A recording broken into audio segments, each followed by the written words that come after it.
The politics of the gutter. The US presidential race gets sleazier still. The two candidates pour scorn on each other as Trump hits back at the Clintons after the tape that threatens his campaign. It's just awfully good that someone with the temperament of Donald Trump is not in charge of the law in our country. Because you'd be in jail. Secretary Clinton. Also tonight, the mental health failings that led to the killing of this new dad. A special report from Yemen and the embarrassing questions for the British government. And creepy clown sighting. They're causing chaos where you wouldn't expect. That's all anybody's talking about. The American clown craze causing chaos here in the UK.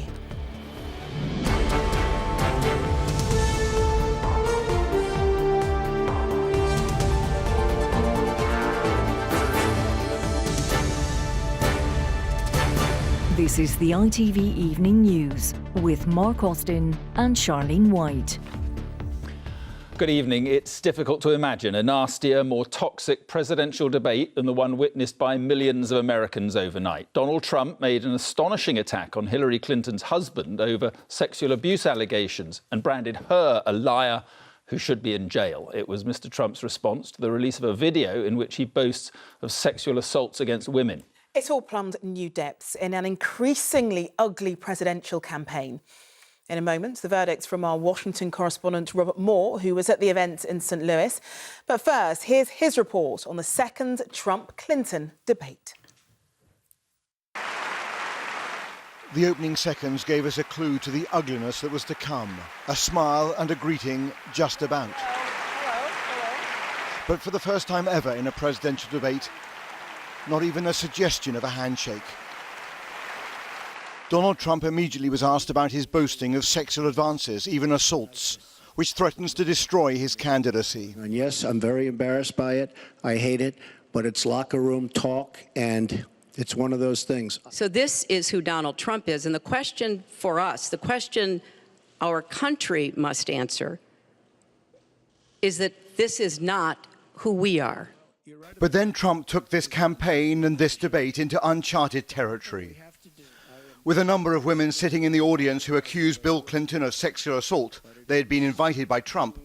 The Republican then launched his scorched earth policy. There's never been anybody in the history of politics in this nation that's been so abusive to women. What President Clinton did, he was impeached, he lost his license to practice law, he had to pay an $850,000 fine to one of the women. At times, Mrs. Clinton simply had to absorb the blows of Trump's aggressive attacks. You delete 33,000 emails, and then you acid wash them, or bleach them, as you would say, a very expensive process. So we're going to get a special prosecutor, and we're going to look into it, because you know what? People have been, their lives have been destroyed for doing 1/5 of what you've done, and it's a disgrace. And honestly, you ought to be ashamed of yourself. And if you think that only in dictatorships and failing states that there is talk of throwing your opponent in prison, well, listen to this. It's just awfully good that someone with the temperament of Donald Trump is not in charge of the law in our country. Because you'd be in jail. Secretary Clinton. Mrs. Clinton accused Russia of hacking into politically sensitive websites, suggesting Trump would be the beneficiary. We have never in the history of our country been in a situation where an adversary, a foreign power, is working so hard to influence the outcome of the election. And believe me, they're not doing it to get me elected. They're doing it to try to influence the election for Donald Trump.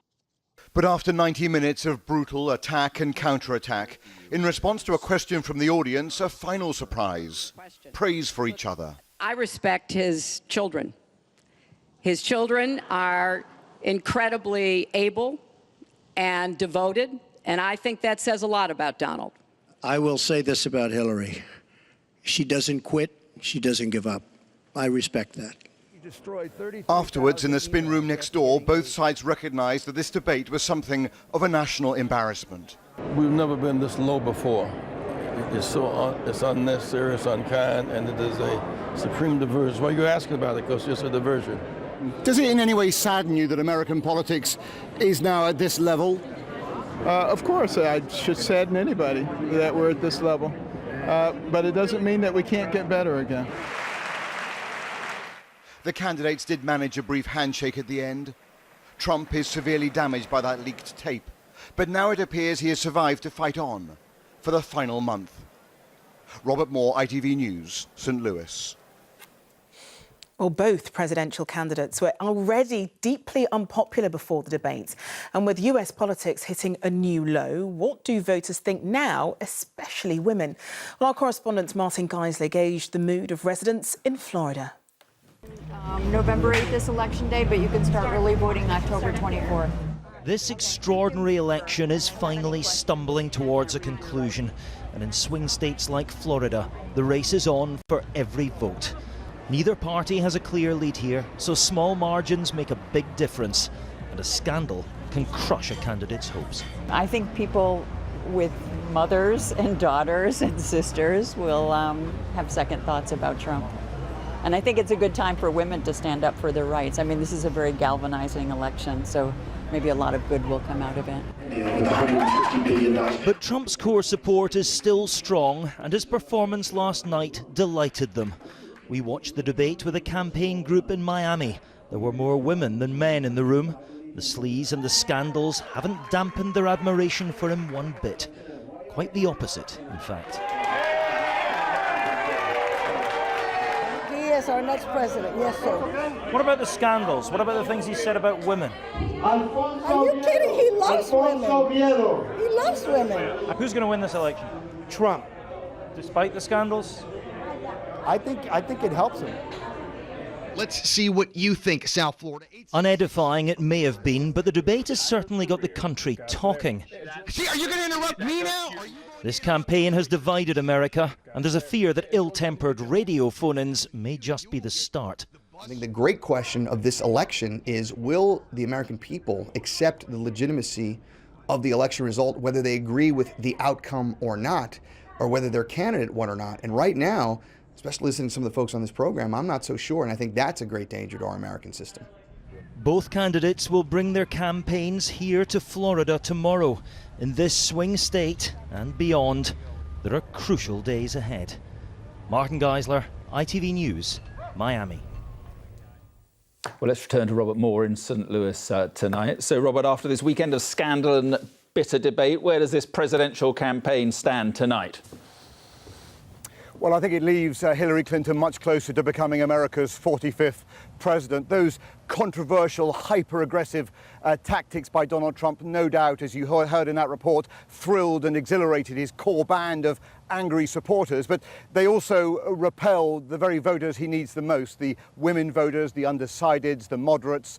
Those he needs, I think, were not impressed by that. The polls are beginning to show that.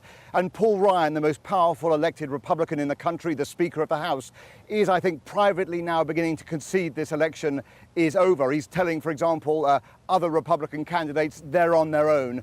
And of course, Mark, there's another point here too. There may be more damaging tapes still to be leaked from the vaults and the archives from his show business days.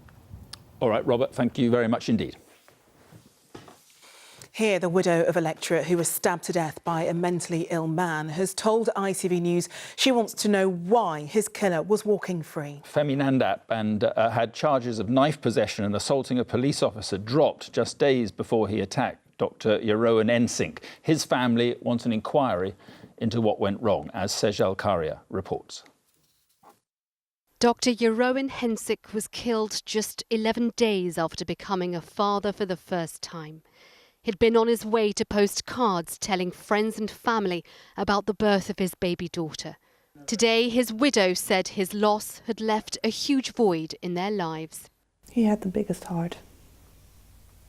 He was such a good man. Femi Nandap admitted killing Dr. Ensink. He'd been suffering severe mental illness, but Nadia believes it was the authorities that failed her husband. My big question from the very beginning is, how could this have ever happened? If someone who's so mentally unfit, how could they be allowed to be at liberty to walk around with knives? In May 2015, Nandap was charged with carrying knives and assaulting a police officer. He then breached his bail conditions and flew to Nigeria. His sister wrote to the police saying he was suffering depression and psychosis and couldn't travel back to the UK. After he returned and just before Christmas, all charges against him were dropped due to insufficient evidence. 6 days later, he killed Dr. Ensink. It was here, just a few yards from his home, that Dr. Ensink encountered Nandap, who'd approached him wielding a large kitchen knife. He had bare feet, and the court was told that he heard voices in his head telling him to kill. He then repeatedly stabbed the university academic. Somewhere along the line, in my opinion, there is a failing. Since his death, the police say they've reviewed procedures and will learn lessons. But his family are demanding an independent inquiry to understand if his death could have been prevented. Sejal Karia, ITV News. A 15-year-old boy has admitted murdering a mother and her daughter. Elizabeth Edwards and her 13-year-old daughter, Katie, were found stabbed to death at an address in Spalding in Lincolnshire in April. Another teenager, a 15-year-old girl, has admitted killing them, but denies murder at Nottingham Crown Court. The UN's human rights chief has called for an investigation into possible war crimes in Yemen after more than 140 people were killed in a suspected Saudi-led airstrike. The bombing in Sana'a was one of the deadliest attacks in an increasingly violent civil war. The north and west of the country, including the capital, is under the control of Houthi rebel groups. The official Yemeni government, which has Saudi Arabian military support, controls most of the rest of the country. Today, thousands took to the streets of Sana'a as funerals were held for those killed in Saturday's attack, including the city's governor. From there, Neil Connery sends this special report. They're burying the dead in Sana'a. Dozens of burials for those killed in this weekend's funeral attack. On the streets, thousands came to mourn the capital's governor, his picture looking down on his own procession.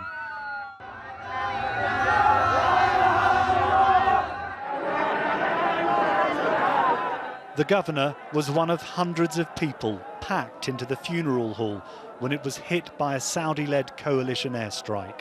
They don't have the right to bomb us every day. They think us that we are some kind of uneducated people, unlearned people. Kill 100, kill 1,000, it will not matter. It matters. But even as they pay their respects to the governor's family, the jets are back again, their roar heard overhead.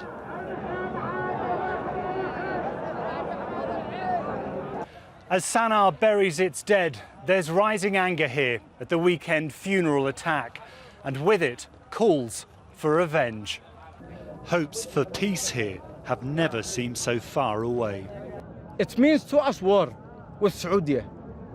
We need no talk. We need war. We will kill or be killed. That's for us. Blood for blood and iron for eye. Yemen's tragedy has a new chapter. The single deadliest attack in its 19-month war.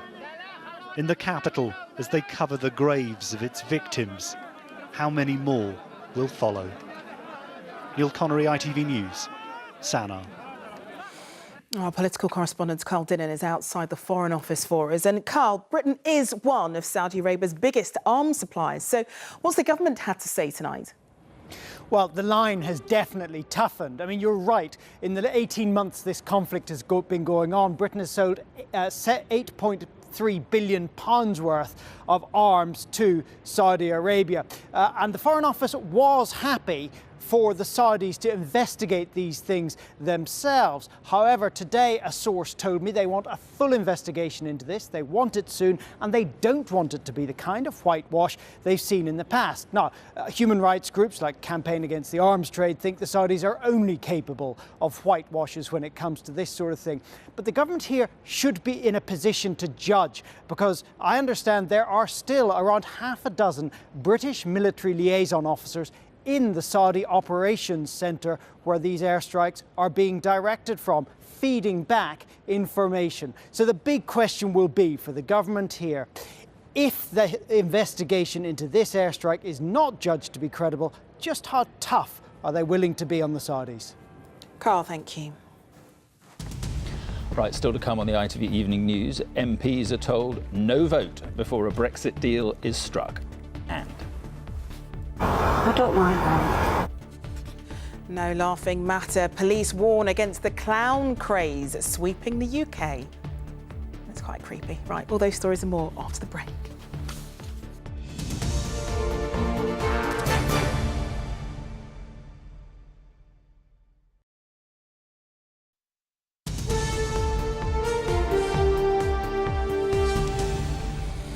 Welcome back. The minister in charge of taking Britain out of the EU says the government will reject any attempt to block or undo Brexit. David Davis told MPs there won't be a vote on the issue, but many want a say on what else Britain could be leaving behind, as our political correspondent Paul Brand reports. Theresa May is continuing her EU talks today, Prime Minister to Prime Minister. This stop in Denmark, part of a tour to discuss delivering Brexit. But back here, some MPs also want to get a word in, telling the Brexit Secretary this afternoon that democracy demands they're given a vote on the deal. Can he give us now, with a straight face, an answer to the question, where is the government's mandate for its negotiations, either from this House or the country? I really cannot believe my ears. Here we have the largest mandate this country has ever given to a government on any subject in our history. It's very plain. It's very plain. Pretty much all MPs in here accept we're leaving the EU. Their concern is what else we're pulling out of, with the government increasingly hinting it'll include the single market. That would affect the way we trade with the EU. And with Big Ben counting down to our departure, politicians from all sides of this House want to influence the terms before they're out of time. There's a world of difference between leaving the European Union and leaving the single market. And since the Brexiteers never bothered to explain that to us before the 23rd of June, I think it's right that people's representatives should be able to debate and vote on that in Parliament now. This evening, Theresa May was meeting Holland's leader. My new British colleague. Downing Street says MPs will get to debate Brexit, but it's our Prime Minister who'll do the deal. Paul Brand, ITV News. A three-day strike is to go ahead tomorrow at Southern Rail, despite a last-minute legal challenge from the company which owns it. The RMT union says it received a formal legal challenge from Govia Thameslink over the action, which will disrupt a third of all services, but says the strike is on and it's determined to find a resolution in the bitter dispute over the role of conductors. And the UK launch of Samsung's latest mobile phone, the Galaxy Note 7, is in doubt after reports in the US that replacement handsets are still prone to catching fire. Samsung says it's reducing production of the smartphone for the time being. Police forces across the country say the new craze of people dressing as clowns to scare passers-by is getting out of hand. Avon and Somerset police are now threatening to prosecute offenders because it's wasting their time. As Sally Lockwood reports, last weekend saw a marked increase in the number of incidents. Creepy clown sightings are happening. They're causing chaos. Yet another clown sighting in our area. It's all anybody's talking about. A craze that began in the US has now spread here. Sightings of so-called creepy clowns being reported all around Britain. Some clowns have chased people and even been carrying knives. This one in Lancashire left people feeling just a bit uneasy. I don't like that. In Plymouth, a man was confronted at night by a clown armed with a hammer. Now I want to walk home, but he's standing in the way. Thinking he's some sort of joker. Thames Valley Police were called to 14 incidents in just one day in Bracknell, Milton Keynes, Abingdon and Chesham. A 13-year-old boy was arrested in Newcastle after reports a clown was attempting to scare people. And a man from Norwich was arrested after a clown chased a woman in a park. Police in South Wales, Gloucestershire and Cumbria have also reported a string of incidents. The trouble is that it's causing deep upset and fear amongst a lot of children and adults. And the problem for us is that we're getting lots of calls for service, and these are calls which mean that we can't go to other incidents. Whether these clowns are pranksters or criminals. It's a craze that's proving more frightening than funny. Sally Lockwood, ITV News. England's captain Wayne Rooney won't start tomorrow's World Cup qualifier against Slovenia. Manager Gareth Southgate says he will leave Rooney out of the starting 11. Rooney won his 117th cap against Malta on Saturday. And finally, Princes William and Harry and the Duchess of Cambridge took to the skies today as part of their high-profile campaign to end the stigma of mental health. They rode the London Eye with inspiring people who've helped friends or family. And as Martha Fairley explains, they want more people in society to reach out to those in desperate need. Encouraging people to talk about mental health has become a priority for the Duke and Duchess of Cambridge and Prince Harry. And today they represented their own campaign, Heads Together, which works with 8 charities, at an event to highlight the ways in which friends and family can help overcome difficulties. Too often we think mental health problems are things that happen to other people and not us. But we will all experience pressure on our mental health at some point during our lives. The more we accept that, the better we can help each other. Taking to the relative privacy of a pod on the London Eye, they had the chance to hear the inspiring stories of some of the guests, including Jess Parker, whose family have supported her through an eating disorder. People get scared to tell other people, but when you do end up talking to people, you'll find that people really do want to help you and want to support you. You know, it's so important to not only look after your children and your family's physical health, but to also be aware that you may need to support them through, difficulties through mental health, and they may need to support you. The young royals want to use events like this to help end the stigma surrounding mental health and to encourage people going through tough times to seek support. William and Kate say they wouldn't hesitate to get help for their own children, and as they left, they met young fans from the next generation. For them, they hope talking about mental health will no longer be a big deal. Martha Fairley, ITV News. Good on them. Good campaign. Absolutely, completely agree. Right, that's all for now. Julie will be here with news at 10. But from all the evening news team, have a very good night. Bye-bye. Goodbye.